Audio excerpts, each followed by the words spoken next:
Hello សួស្តីអ្នកគ្នាសួស្តីអល់ប្រហែលអ្នកសិតអ្នកគ្នាបាទត្រឡប់មកជួបខ្ញុំនៅក្នុងវីដេអូថ្មីទៀតហើយចឹងក្នុងថ្ងៃនេះមកដែរដូចជាអ្នកគ្នាឃើញស្រាប់លើតាមនេះដោយថៃថោចឹងគឺខ្ញុំធ្វើការមកប្រាប់បង្រៀនអ្នកទាំងអស់គ្នាអាចមើលបានគឺ hack ពេកចឹងណាអ្នកគ្នានឹង hack កាក់ទិញ event ឬក៏ចាប់ skin បានប៉ុន្តែម្ដងចឹងអ្នកគ្នាអាចបើកថ្មីមើលបានគឺខ្ញុំចាប់ពវល់លេខបានទាំងអស់អ្នកគ្នាបាទហ្នឹងហើយចឹងគ្នាយើងណាដែលគាត់អត់មានថវិកាសម្រាប់បុកពេជ្រឬក៏គ្នាយើងណាអត់ចង់ចំណាយលុយទៅលើ gamer pro នេះត្រូវហើយអ្នកគ្នាមើល account ណាធំហ្នឹងសាក់តែចេះ hack ពេជ្រពីខ្ញុំទេអ្នកទាំងគ្នាអើយខ្ញុំបរៀនគេណាបរៀនឲ្យ free ហើយអ្នកគ្នាចង់ចេះកុំភ្លេចមើលដល់ចប់ទៅមើលកុំខាហើយអ្នកគ្នាចុច subscribe ឬក៏ចុច like ឲ្យខ្ញុំម្នាក់មួយផងចឹងខ្ញុំប្រាប់អ្នកទាំងគ្នារឿងមួយបើអ្នកគ្នាចង់ធ្វើបានគឺអ្នកគ្នាតម្រូវឲ្យចុច subscribe ឲ្យបើកកណ្ដឹងឲ្យចុច like អ្នកគ្នាបានធ្វើទៅបានហើយទូរស័ព្ទមិនបាច់ RAM ធំទេអ្នកគ្នាទូរស័ព្ទមិនក៏ធ្វើបានដែរធ្វើបានទាំង Android ទាំង iOS អញ្ចឹងណាចឹងអ្នកគ្នាអាចបើកថ្មីមើលបានគឺពេជ្ររបស់ខ្ញុំគឺមានច្រើនចុយម៉ាយហើយអញ្ចឹងអ្នកគ្នាកុំឲ្យខាតពេលខាតផ្លោកយូរអ្នកគ្នាចូលទៅមើលពីរបៀបនៃការធ្វើតែម្ដងអ្នកគ្នាចូលមក App Store ឬក៏នេះមកហើយអ្នកគ្នាវាយពាក្យថា Hack Diamond Free Fire អញ្ចឹងទៅអ្នកគ្នាអាចបើកថ្មីមើលបានហើយចឹងអ្នកគ្នាអាច search ឲ្យអ្នកគ្នា scroll មកខាងក្រោមហ្នឹងហើយអ្នកគ្នាហើយតាមបានអ្នកគ្នានឹងឃើញនេះ app មួយនេះចឹងខ្ញុំអាចគូសកំពុងឲ្យអ្នកគ្នាមើលតាមនឹងបានហ្នឹងហើយចឹងវីដេអូនេះខ្លីដែរតែអ្នកគ្នាគឺអត់យូរទេហើយឥឡូវម៉ោង 4 យប់ឯអ្នកគ្នា record ទាំងម៉ោង 4 យប់ផុសទាំងម៉ោង 4 យប់ហ្មងអ្នកគ្នា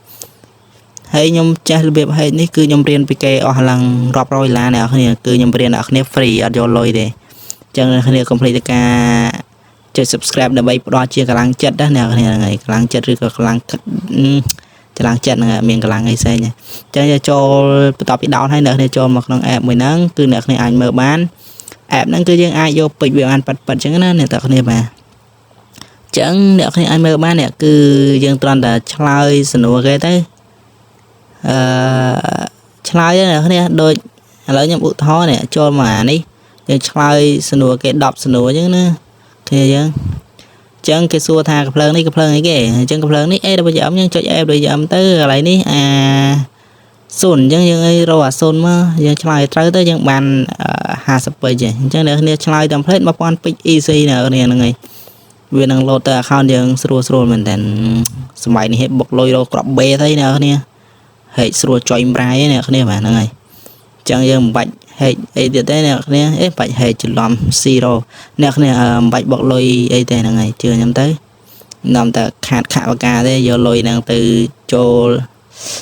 ចោះស៊ីសាច់ផឹកវាឆ្ងាញ់ជាងហ្នឹងហើយអញ្ចឹងឥឡូវគឺយើងឆ្លើយ10សំណួរត្រូវតែ7សំណួរទេអញ្ចឹងយើងបាន35ពេជ្រអ្នកទាំងគ្នាអញ្ចឹងសំណួរវាមានច្រើនអ្នកគ្នាយើងអ្នកលេង Free Fire យើងដឹងថាណាអ្នកគ្នាខ្ញុំលេងខានអញ្ចឹងទៅឆ្លើយ10សំណួរត្រូវតែ7សំណួរអញ្ចឹងគេឲ្យតែ35ពេជ្រទេអញ្ចឹងអ្នកគ្នាឆ្លើយទៅអ្នកសំណួរតំផ្លែត1000ពេជ្រ easy ប្រេះអញ្ចឹងវីដេអូនេះអត់មានអីយូរទេអ្នកគ្នាខ្ញុំនិយាយបែកអូហូស្ទឹងដល់ស្អែកខាងតែអញ្ចឹងអ្នកគ្នានិយាយតែ4នាទីបានហើយបើអ្នកគ្នាចុច subscribe ទេគឺធ្វើអត់បានទេខ្ញុំខ្ជិលបញ្ជាក់ដាល់អ្នកគ្នាហ្នឹងហើយនិយាយច្រើនដល់គ្នាថាចូលអញ្ចឹងវីដេអូនេះខ្ញុំត្រង់តែធ្វើឲ្យអ្នកគ្នាមើលទេចឹងអ្នកគ្នាអាចយកពេជ្រ free ពី app ហ្នឹងបានវាមិនខាត់បងខាវិការទេអ្នកគ្នាហើយបើសម្រាប់គ្នាយើងណាដែលគាត់ស្គាល់ hero ច្បាស់ឬក៏គាត់ធ្លាប់លេង Free Fire ច្បាស់អញ្ចឹងគឺគាត់ឆ្លើយ10សំណួរត្រូវ10សំណួរអញ្ចឹងបានពេជ្រលឿនណាអានេះ10សំណួរខ្ញុំឆ្លើយត្រូវតែ5បានតែ15ពេជ្រទេ30ចុយម៉ែចឹងអ្នកគ្នាអាចធ្វើបានហ្នឹងហើយអ្នកគ្នាបាទអញ្ចឹងវីដេអូនេះខ្ញុំមានតែប៉ុណ្្នឹងឯងហើយខ្ញុំអរគុណអ្នកគ្នាស្រាប់មើលវីដេអូនេះដល់ចប់បើមិនធ្វើទេប្រយ័ត្នអត់បានពេជ្រអ្នកដែលខ្ជិលអត់បានទេវើយចឹងបើសិនជាវីដេអូនេះមានការនិយាយលើសលួសចំណុចណាមួយសូមអ្នកគ្នាជាស្រ័យផងខ្ញុំបានV2X YT គឺមានតែប៉ុណ្្នឹងឯងចឹងសង្ឃឹមថាអ្នកគ្នាមិនប្រកាន់ច្រើនខ្ញុំនិយាយឲ្យអ្នកគ្នាសប្បាយទេបើនិយាយខុសឆ្គងកន្លែងណាមួយជាស្រ័យទុកជាមុនផងពីខ្ញុំបាទ V2X YT2 ខានធ្វើ YouTube 4-5 ឆ្នាំអីវើcomeback មកធ្វើ YouTube វិញហើយអញ្ចឹងវីដេអូមានតែប៉ុណ្្នឹងឯងអ្នកគ្នាជួបគ្នានៅ3លានឆ្នាំទៀតបាទអត់ដឹងថាមានវីដេអូក្រោយអត់ទេអត់ដឹងថាផុសមានជួបអត់មានអ្នកមើលអត់ហ្នឹងអញ្ចឹងបាយអ្នកគ្នាទឹកគូតលាបាទបាយបើជួបក្រៅទទួលខ្ញុំមកកេះផងបាយ